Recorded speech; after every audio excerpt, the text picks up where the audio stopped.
अब यहाँ पर जबरदस्त बवाल की तस्वीरें हम आपको दिखाएंगे। वहां लोगों ने जमकर हंगामा किया है, आगजनी हुई है, सड़क पर प्रदर्शन हुए हैं और नाराजगी बीती रात को हुए हादसे को लेकर है, जिसमें नशे में धुत एक कार ड्राइवर ने जयपुर के नाहरगढ़ इलाके में 10 लोगों को रौंद दिया। 3 लोगों की इसमें मौत हो गई है। हादसे को लेकर आज जयपुर में हिंदू संगठनों ने प्रदर्शन किया है। उनका आरोप है कि इलाके के कांग्रेस विधायक अमीन कागजी ने आरोपी उस्मान को बचाने की कोशिश की। हालांकि विधायक ने इन आरोपों को सिरे से खारिज कर दिया और कहा कि मेरा बेटा भी होता तो पीड़ित परिवार को इंसाफ जरूर मिलता।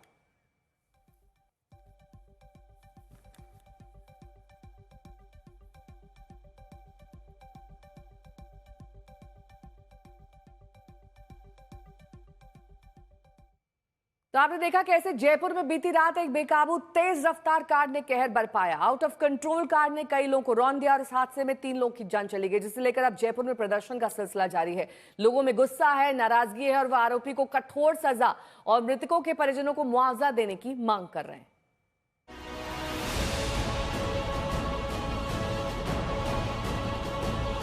जिनको कड़ी से कड़ी सजा यानी फांसी दी जाए। इसको फांसी की सजा होनी चाहिए कि कभी ऐसा कोई गुनाह ना हो।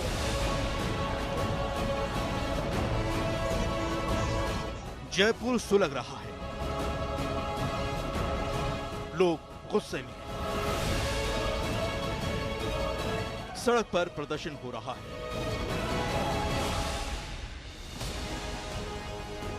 प्रदर्शनकारियों की मांग है कि 3 लोगों को कुचलकर मारने वाले गुनहगार को फांसी से कम कुछ भी नहीं। बेकाबू कार ने कहर बरपाया और 3 लोगों की मौत हुई तो लोगों ने शहर में आगजनी शुरू कर दी।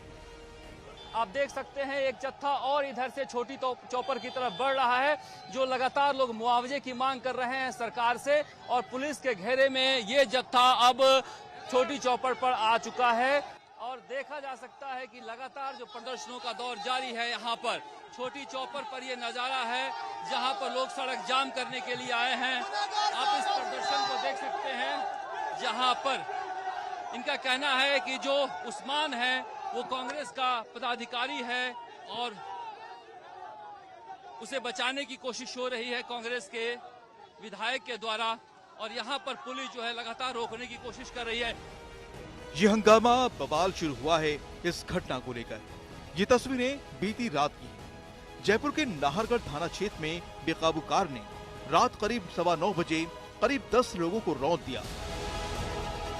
एक मोटरसाइकिल, एक स्कूटी को टक्कर मारी, साथ ही सड़क किनारे मौजूद कुछ अन्य लोगों को भी कुचल दिया।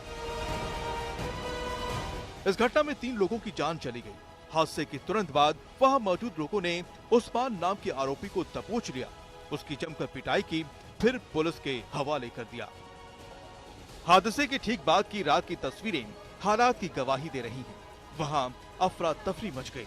मौके पर मौजूद लोगों ने आरोप लगाया कि आरोपी ड्राइवर शराब के नशे की हालत में गाड़ी चला रहा था। सुबह हुई तो इलाके के लोगों का गुस्सा फूट पड़ा। हमारे को और कुछ नहीं, उनको मुआवजा चाहिए। 1.5 करोड़ रुपए तो उनको चाहिए, सरकारी नौकरी। और जो गंभीर रूप से घायल है उनको 50 लाख रुपए चाहिए। यही है हमारे। और मुलजिम को कड़ी से कड़ी सजा यानी फांसी दी जाए।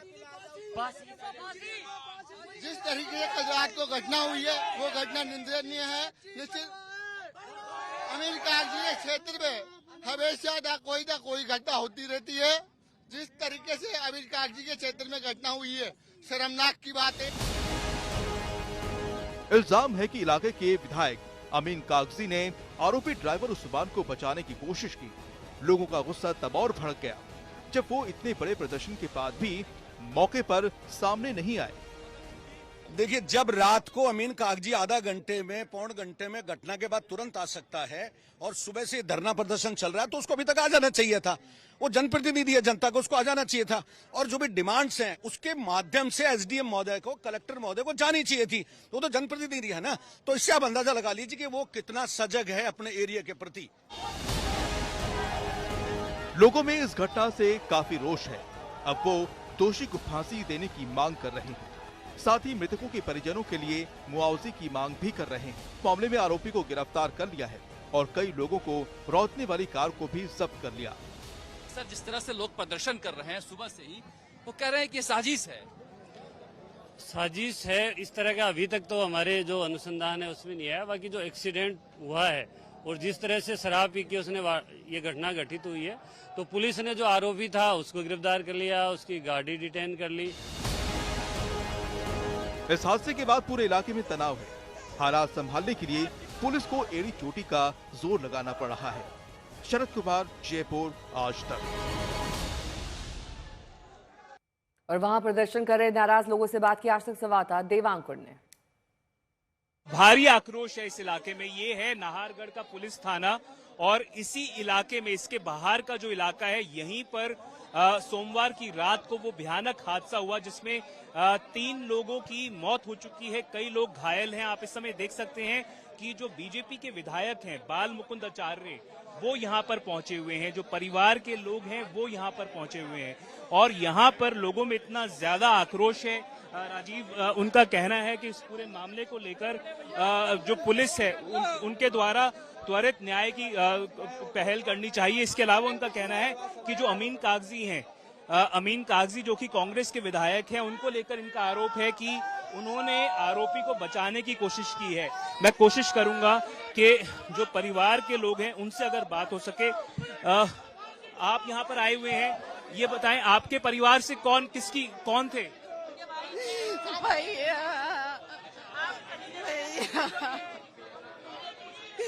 पुलिस का कहना है कि आरोपी को पकड़ लिया है। आप ये बताएं कि आपको लगता है कि इंसाफ हुआ है अभी तक? पकड़ने से वापस नहीं आएगा इंसान, उसको फांसी मिलनी चाहिए, हमारे को न्याय चाहिए, वापस नहीं आएगा वो, हमारे साथ न्याय होना चाहिए। ये एक परिवार नहीं है, बहुत सारे परिवार है। आप एक बार हादसा देखो, वीडियो देखो उस हादसे का, आपको समझ में आएगा। 3 साल मुकुंद आचार्य हैं बीजेपी के विधायक, यहाँ से उनसे एक बार बात करने की मैं कोशिश करूंगा। सर, यहाँ पर तमाम जो लोग आए हुए हैं, भीड़ बहुत ज्यादा है, जो प्रोटेस्टर्स हैं वो यहाँ पर आए हुए हैं। एक बार उनसे बात करनी है सर, थोड़ी सी। कानूनन पक्की और कड़क सजा होनी चाहिए, ऐसे व्यक्ति को तो फांसी पे चढ़ाना चाहिए। मुकुंद जी, क्या आपको लगता है कि केवल आरोपी को पकड़ लेना इसमें न्याय हुआ है क्या? क्योंकि जो परिवार हैं वो मांग कर रहे हैं कि त्वरित इसमें न्याय मिलना चाहिए, मुआवजा मिलना चाहिए। आपका क्या? ये भाजपा की सरकार और भाजपा का परिवार इनके परिवार के साथ है और इनको पूर्णतः न्याय मिलेगा, इसमें कोई दो राय नहीं है। हमें हमारे मुख्यमंत्री पे, भाजपा की सरकार पे पूर्णतः विश्वास है। पिछले आप जितने भी फैसले देख लें ऐतिहासिक हुए हैं। उस आदमी ने, जो कांग्रेस का पदाधिकारी है, यहाँ विधायक कांग्रेस के अमीन कागजी उसका खास आदमी है, उसने जानबूझकर कोई षड्यंत्र रचा होगा जो 13 लोगों को इस प्रकार से दुर्घटनाग्रस्त किया। हमारे 3 लोगों का नुकसान हो गया, बाकी लोग आज अस्पताल में बुरी केसेस। कहना है क्या ये षड्यंत्र के तहत हुआ है, ये आप आरोप लगा? बिल्कुल, हमें पूर्णतः ऐसा लगता है कि इस व्यक्ति ने जानबूझ के ऐसा षड्यंत्र रचा है, ऐसी तंग गलियों में दहशत फैलाने का काम किया है और 70 से 100 की स्पीड में गाड़ी चलाई और हिंदू लोगों पे इस प्रकार का जानबूझ के उसने उन पर गाड़ी चलाकर उनको रौंदा है। तो ऐसे व्यक्ति को फांसी की सजा होनी ही चाहिए। आप ये बताएं, जो परिवार वाले आपके, इसका चाल चरित्र है, कांग्रेस के कार्यकर्ता ऐसे हैं जो गाड़ियां चढ़ा रहे हैं लोगों पर, मार रहे हैं लोगों को जान से। तो आपने देखा देवांकुर की रिपोर्ट। लेकिन कांग्रेस विधायक अमीन कागजी ने अपने ऊपर लगे आरोपों को खारिज किया है। उन्होंने कहा कि सबसे पहले मैं ही मौके पर पहुंचा था। उन्होंने ये भी कहा कि अगर मेरा बेटा भी होता तो पीड़ित परिवारों को इंसाफ मिलता। हालांकि आरोप सीधे तौर पर कागजी पर लग रहे हैं कि वो आरोपी को प्रोटेक्ट कर रहे हैं, उसे बचा रहे हैं। अब एमएलए का यह बयान आ चुका है। उनका कहना है कि कोई भी होता तो उस पर कार्रवाई की जाती और की जाएगी।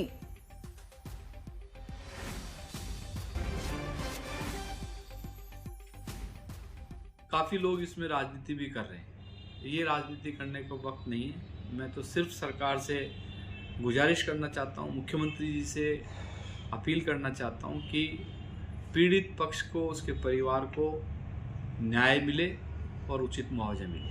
वहाँ पर आप मौके पर गए थे घटना के बाद, और जो आरोपी उस्मान खान, जब उसको पकड़ा था तो लोगों ने कहा कि विधायक साहब उनको बचाने के लिए आए हैं। देखिए, मैं पहली बात तो ये इस बात से सहमत नहीं हूँ कि मैं किसी कल्प्रिट को, आज तक मेरा इतिहास है, चाहे किसी भी मजहब, धर्म, जाति, अगर मेरा बेटा भी इस जगह होता तो मैं ऐसा नहीं होने देता कि पीड़ित पक्ष को न्याय नहीं मिले। राजनीति का स्तर इतना गिरा हुआ नहीं हो सकता।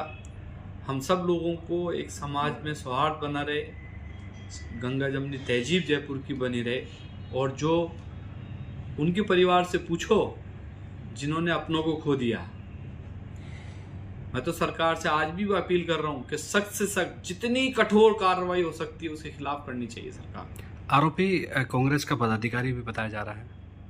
देख, कांग्रेस का पदाधिकारी हो या बीजेपी का पदाधिकारी हो, बात पार्टी की नहीं है, बात है सजा कैसे मिले।